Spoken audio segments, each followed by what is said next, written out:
అందరికీ నమస్తే అండి. సో ఈ సంవత్సరం 2026లో మే నెలలో 5 కీలక రాష్ట్రాల్లో ఎన్నికలు ముగిశాయి. పశ్చిమ బెంగాల్, తమిళనాడు, కేరళ లాంటి రాష్ట్రాల్లో ముగిశాయి. ఇప్పుడు వచ్చే సంవత్సరం 2027 ఫిబ్రవరి మార్చిలో దేశంలోనే అతిపెద్ద అసెంబ్లీ అయిన ఉత్తరప్రదేశ్లో అసెంబ్లీ ఎన్నికలు జరగబోతున్నాయి. అలాగే పంజాబ్లో కూడా.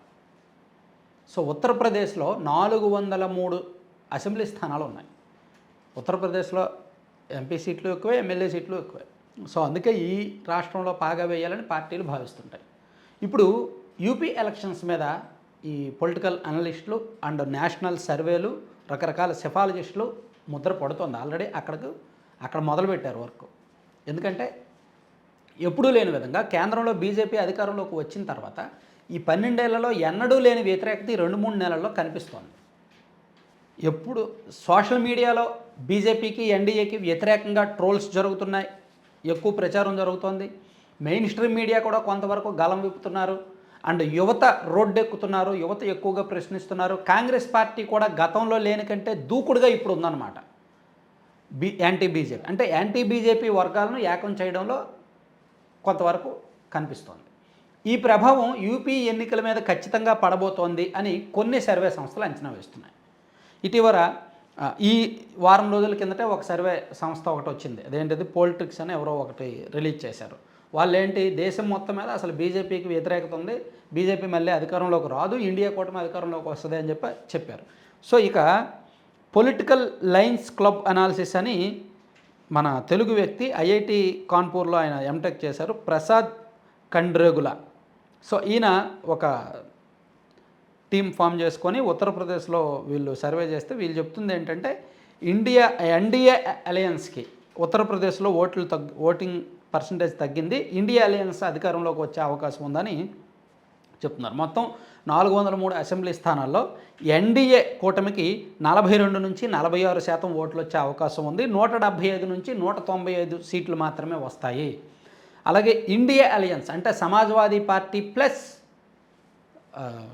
కాంగ్రెస్కు కలిపి 43 నుంచి 47% ఓట్లు వచ్చి 195 నుంచి 215 ఎమ్మెల్యే స్థానాలు వచ్చే అవకాశం ఉంది. ఇతరులకు ఒక 8 నుంచి 18 అసెంబ్లీ స్థానాలు వస్తాయి అనేది ఈ సంస్థ అంచనా వేస్తోందన్నమాట.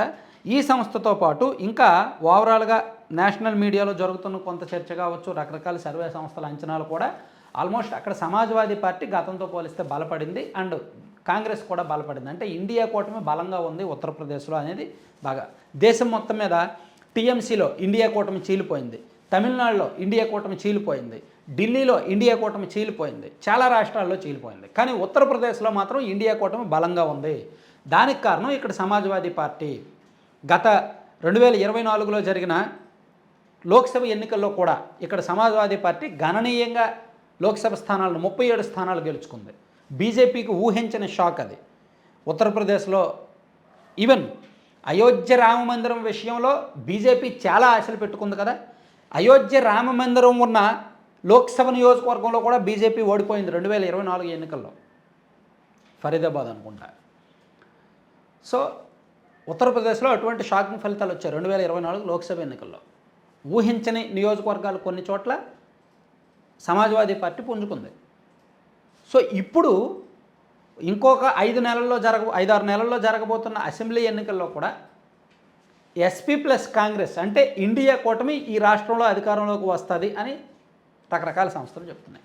అదే జరిగితే ఒకవేళ 2027లో ఈ ఎన్నికల్లో కనుక ఉత్తరప్రదేశ్లో కనుక ఎన్డీఏ ఓడిపోతే, ఇండియా కూటమి అధికారంలోకి వస్తే 2029లో కేంద్రంలో కూడా ఎన్డీఏ ఓడిపోయే అవకాశాలు ఉంటాయి.